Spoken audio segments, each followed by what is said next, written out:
This isn't your average business podcast, and he's not your average host. This is the James Altucher Show.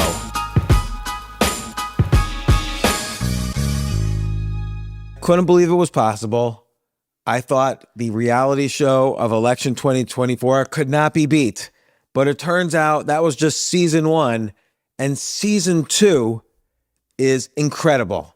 Like right now, Trump, this is just, I don't know whether this is insane or the smartest thing possible. So we're going to figure this out right now.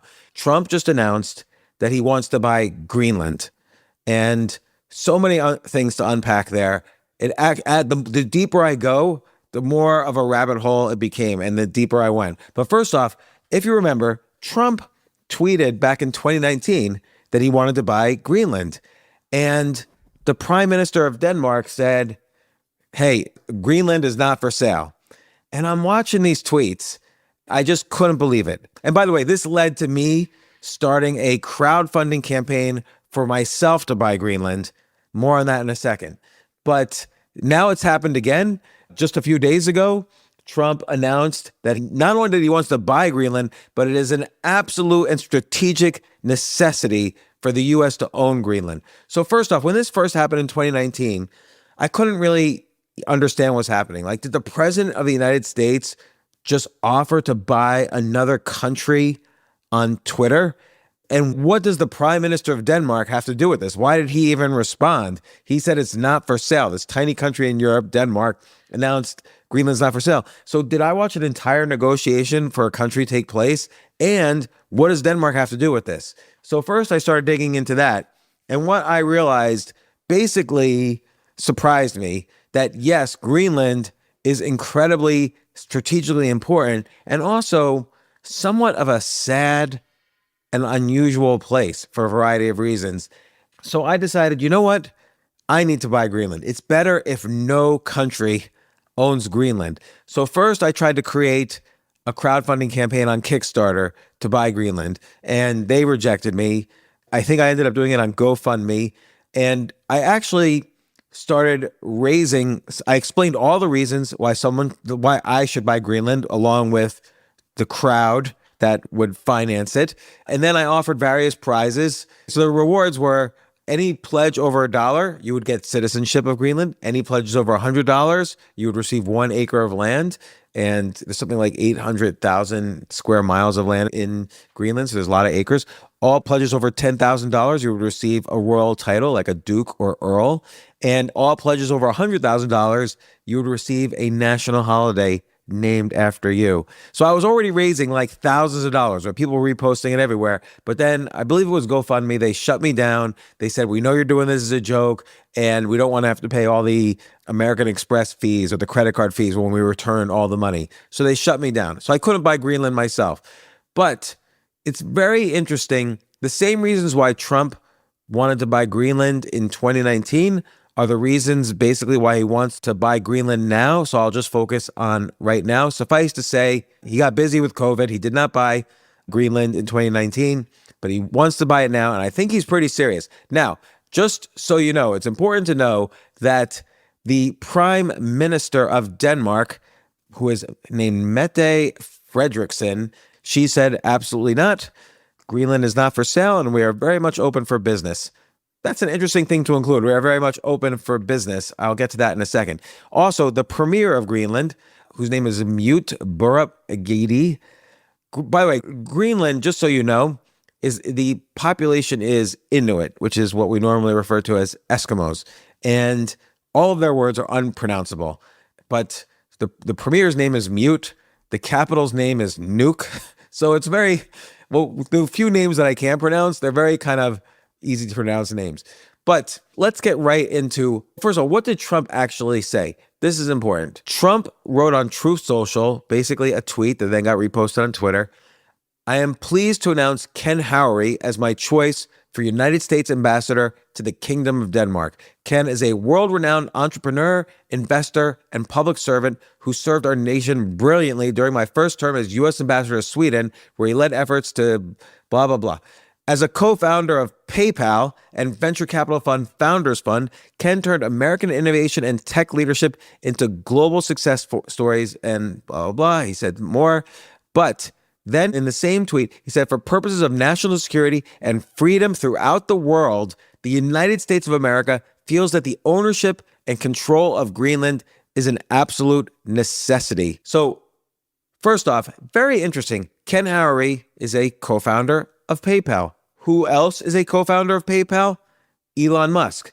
So clearly, Donald Trump and Elon Musk had a conversation that they said, look, out of all the things we need to do and focus on, we got to focus on Greenland. Now, in my entire life, I have probably given 3 thoughts to Greenland. In my first many decades of life, I've barely ever thought of Greenland. And yet, this is a top priority for the richest man in the world and the president of the United States. And you know what? After digging into it, I agree with them. I do think the U.S. should buy Greenland, and we'll get to that in a second. Second off, it's interesting that Ken Howery is a former partner at Founders Fund. This is Peter Thiel's fund. Peter Thiel supported Trump for president as well. He supported Trump. He made a speech at the Republican National Convention in 2016. He's long time been partners with Elon Musk. So basically, this is not just a fun little tweet. There's very important strategic reasons. Now, the most important strategic reason is something that happened a few weeks earlier. So Trump's announcement was December 22nd. On December 4th, something happened that was very interesting. I've always been worried about this. China has banned the export of several strategically important minerals to the U.S. in response to the latest round of threats of American tariffs and American restrictions on Chinese chip-making industry. So rare earth minerals, they're called rare earth minerals because, as explained, they're rare. China is the biggest source of rare earth minerals. I think Russia might even be second. We will get to number 3 in a second. So what are the minerals that they banned, that China's banned sending to the U.S.? Gallium, germanium, and something called, I don't know even how to say it, antimony, I don't know. But gallium and germanium, these are critical for building semiconductors and chips. And we couldn't have a single phone, a single computer. We couldn't have the electric grid without rare earth minerals. And guess what? We get all these rare earth minerals basically from China. And China controls 70% of the world's supply.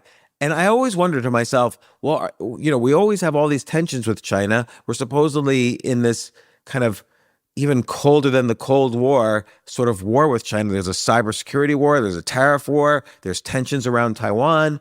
But strategically, the most important thing we get from China, guess what, is our rare earths. Not to mention all of our antidepressants are made in China.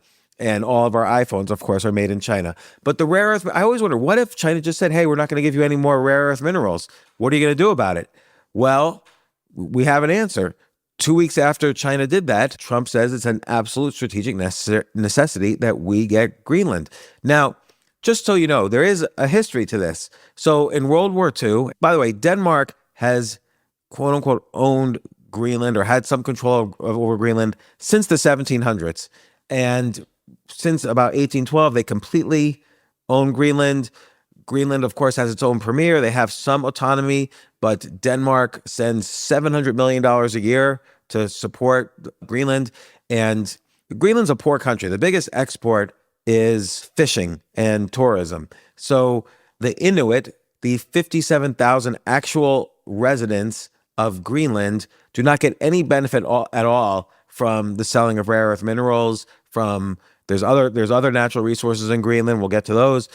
The Inuit get none of that $700 million.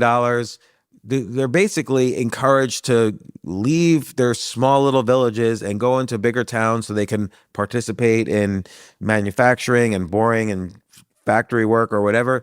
If it were its own country, Greenland would by far have the highest suicide rate in the world. And it's something like 83 suicides out of every 100,000 people per year, which is really horrible. Like, I don't know what the U.S. is, but Greenland is by far number one. And there's a high rate of alcoholism in Greenland. There's a lot of depression in Greenland because it's cold and most of the time it's dark because, you know, it's so north. But it's interesting, though, most of the suicides happen in the summer because of insomnia. So the one time stayed very north, I stayed in Iceland for a while in the middle of the summer. You can't sleep because it's sunny all the time. It's 3, 4 in the morning, the sun is out, and it's really hard to sleep. Your body thinks, your circadian rhythms think that it's the middle of the day, so it's really hard to sleep. And so apparently in Greenland in the summer, where it's similar, you can't sleep, so many people have insomnia that this increases, that's when the most suicides take place. So I think it's also a real shame that, here is a country with so many natural resources, and Denmark pays them $700 million a year, and just there's only 57,000 people in this country. They don't really get any benefit from that. So I think somebody should remove Denmark's control over it just for this reason alone. Let's help these people out who have such a high suicide rate. But more importantly, what does this have to do with China and rare earths? What does this have to do with China and rare earths? Well, the country with the third greatest amount of rare earths is Greenland. And if you go to the UN or the International Trade Organization or whatever, they say, no, Greenland only accounts for 5% of the world's rare earth minerals production.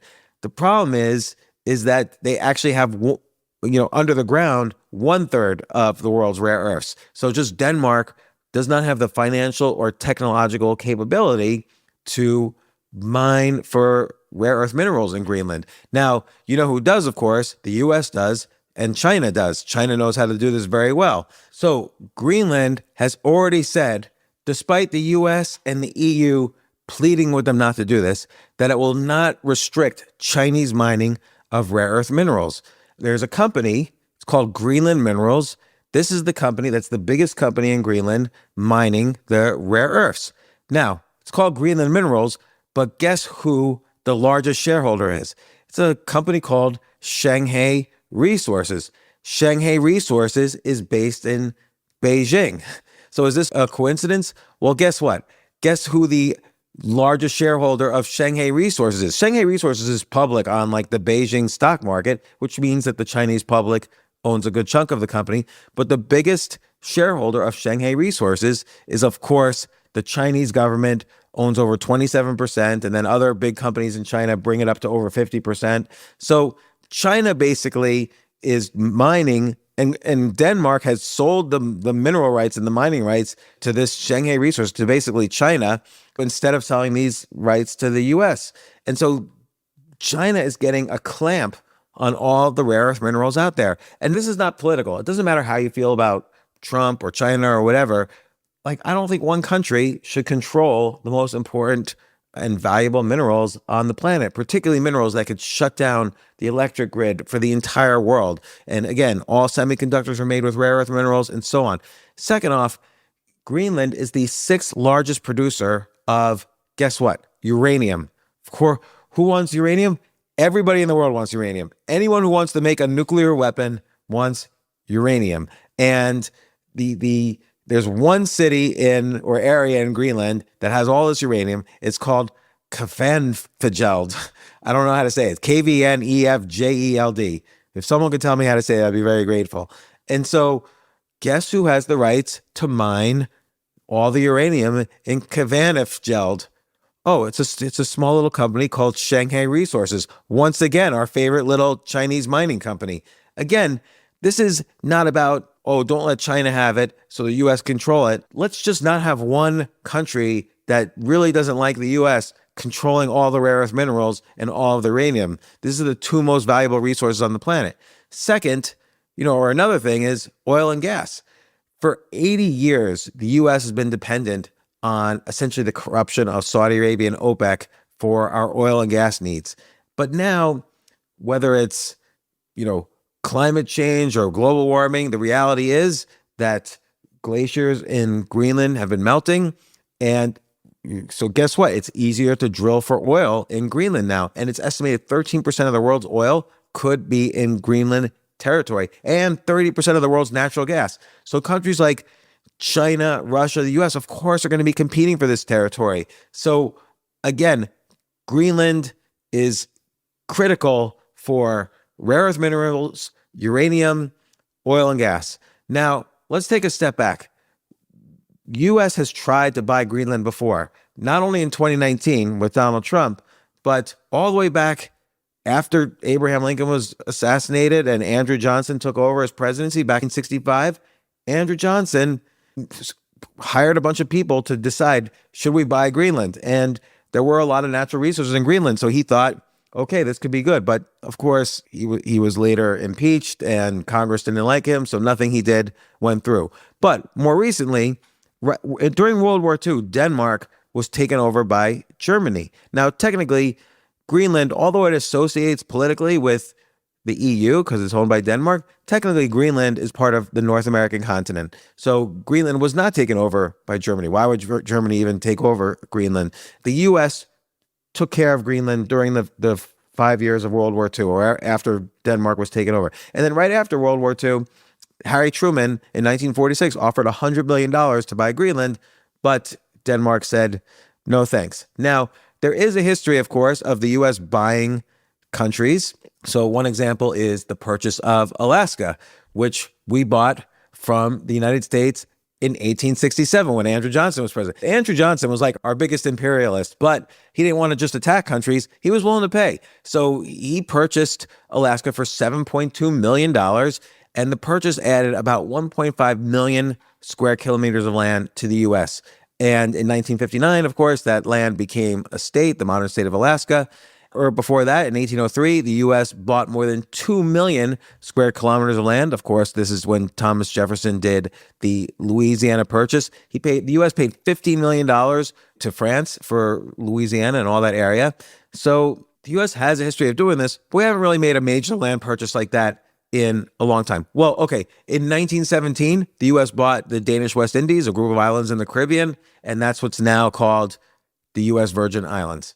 So now, of course, we now see the Prime Minister of Greenland said, this is absurd, we're not going to do it. The premier of Greenland, again, mute Borup Eged, he said, he made a statement also. He made a statement on Facebook, which is fascinating. By the way, his statement on Facebook only has 499 likes and 125 comments. So he doesn't really have a popular Facebook page. But this is where he made his main announcement on Facebook. He said, Greenland is ours. We're not for sale. We'll never be for sale. We must not use our years-long struggle for freedom. However, we must continue to be open to cooperation and trade with the whole world, especially with our neighbors. Since all cooperation and trade cannot go through Denmark, all cooperation with us must be based on our values because we must not rave about our country at all times. I don't know what that means. That could be just a mistranslation. There's also a military reason. Greenland is strategically in between Europe, Russia. If Greenland was the 51st state, it would be our closest state to Europe and Russia. Well, Alaska, I guess, is closer to Russia. And we have a major Air Force base with bombers that could deliver nuclear missiles. We already have that on Greenland. So it's interesting to see the premier of Greenland's Facebook page. There's various comments. One guy says, the U.S. is already keeping you safe. Isn't that correct? And then someone says, why would they want to give up their freedom? People, what does freedom mean? Like, when people say, oh, why would they want to give up their freedom? It's not like the U.S. would say, oh, you're the 51st state. Now you're not free anymore. Now you're all the slaves of the U.S. Like, why would the U.S. do that? This is already a country with the highest depression rate, the highest suicide rate. They're completely impoverished despite their wealth and natural resources. Denmark's not taking care of them. And of course, Denmark's got $120 billion in national debt. Everything's got a price.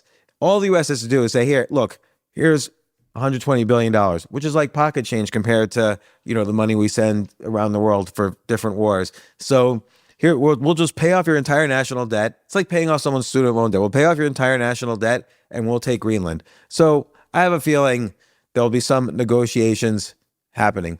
It's also interesting to see how Russia has responded. The Russia response is fascinating. So one top-level official in Russia, Mikheyev, I don't know who that is, said, Trump simply says it straight. We are everything and you are nothing.